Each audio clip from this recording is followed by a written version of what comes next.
Well, good morning, guys. Thanks for tuning in wherever you're watching from. Today is the 31st of March 2025. I hope you are doing well wherever you're watching from. Actually, it's a cloudy day in the city of London, Ontario, in southwestern. Um, well, today we'll be talking about uh, income taxes, mainly regarding the development that just took place in Mississippi, in the south of the southern state of the United States of America. And yeah, it's really good news to the people that live in the state of Mississippi.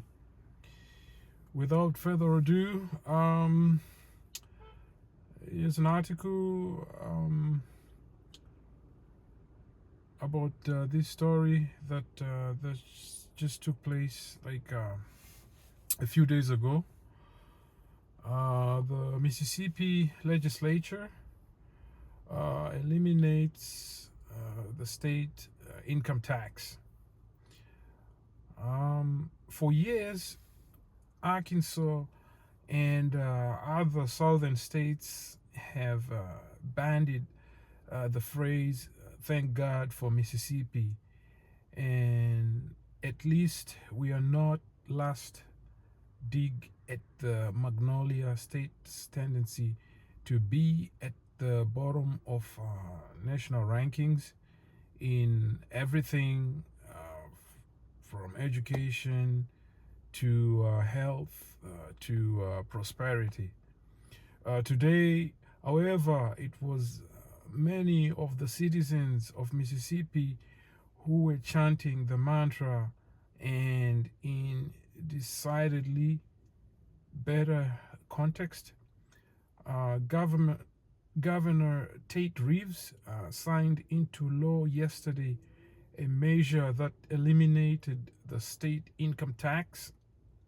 Today is a day that will be remembered not just for the headlines, not for the politics, but for the profound generational change it presents, Reeves said at the bill signing.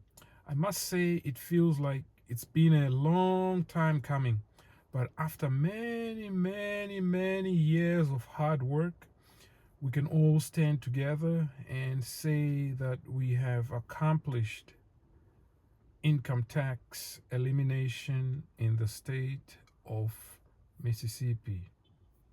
The new law put Mississippi on a path to become the first state to eliminate an existing income tax, per the Associated Press.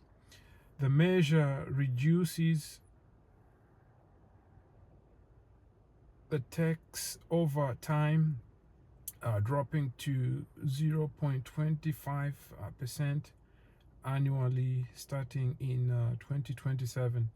Once the rate reaches 3% in 2031, further reductions must be offset by growth triggers to ensure the state has adequate resources to operate.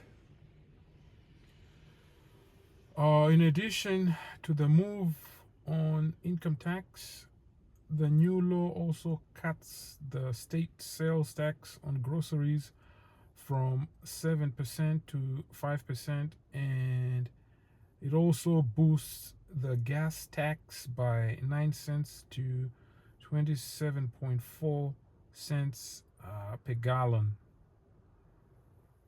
The government hailed the move not only for the impact on residents, but as a powerful attractor for new businesses and economic development, which will offset the hit on state coffers. We are saying to entrepreneurs, to workers, to dreamers, Mississippi is open for business and will not penalize your success, Reeves said. We are going to compete and we are going to win. Critics were quick to point to the fact that, as the poorest state in the country, Mississippi's ability to provide adequate service was severely compromised by eliminating the state income tax, which represents a third of its revenue. A senior analyst at the Institute of Taxation and Economic Policy estimated the state will lose $2.6 billion from its current $7 billion budget as a result of phasing out the income tax. Additionally, as the analyst told Mississippi Today, the action may be ill-timed given Washington's current cost-cutting mentality. As Associated Press reported, Mississippi's economy and budget are among the most reliant on federal spending in the nation, and therefore any future budget cuts or federal grant freezes by Congress will be felt more deeply than other states. What the state is essentially committing to is a very extreme and dramatic loss of revenue during a very tumultuous time during which the state might be reckoning with large federal cuts to social programs that many Mississippians rely on. The analyst said, and I quote, "And they are doing all of this while creating a windfall for the state's wealthiest residents in the poorest state in the union."